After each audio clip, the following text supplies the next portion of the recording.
ગુજરાત સરકારના કૃષિ કલ્યાણ અને સહકાર વિભાગ દ્વારા સમગ્ર રાજ્યની 17 મહાનગરપાલિકામાં 2 દિવસ માટે મિલેટ મહોત્સવ અને પ્રાકૃતિક ફાર્મર માર્કેટ એનો શુભારંભ આજે વઢવાણનો ઐતિહાસિક હવા મહેલના પ્રાંગણમાં કરવામાં આવ્યો છે।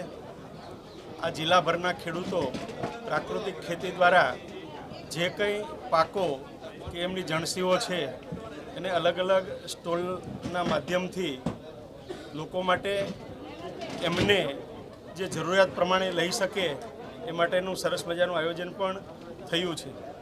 ગુજરાત સરકાર ખેડૂતો માટે ખેડૂત સમૃદ્ધ બને, ખેડૂતની ખેતી સમૃદ્ધ બને એ માટે અનેક યોજનાઓ લાવી અને ખેડૂતને મદદરૂપ બની રહી છે। રાજ્યના માનનીય મુખ્યમંત્રી શ્રી ભૂપેન્દ્રભાઈ પટેલ સાહેબે પણ વર્ચ્યુઅલી રીતે આજે મિલેટ મહોત્સવ અંતર્ગત આપણને સૌને હૃદયપૂર્વકની શુભકામનાઓ પાઠવી છે।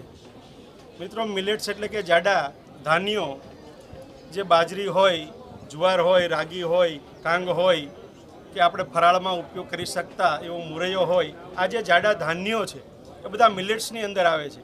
આજે ગુજરાતમાં પણ મેદસ્વીતા મુક્ત ગુજરાત બને એના માટેની ઉજવણી થઈ રહી છે।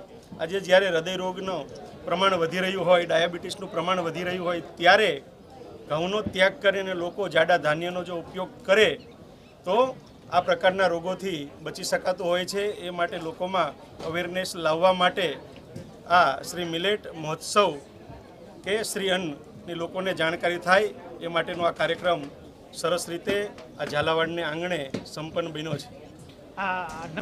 મહાનગરપાલિકા દ્વારા આજે 9.35 કરોડના ખર્ચે વિવિધ વિકાસના કામોનું ખાતમુહૂર્ત થયું છે।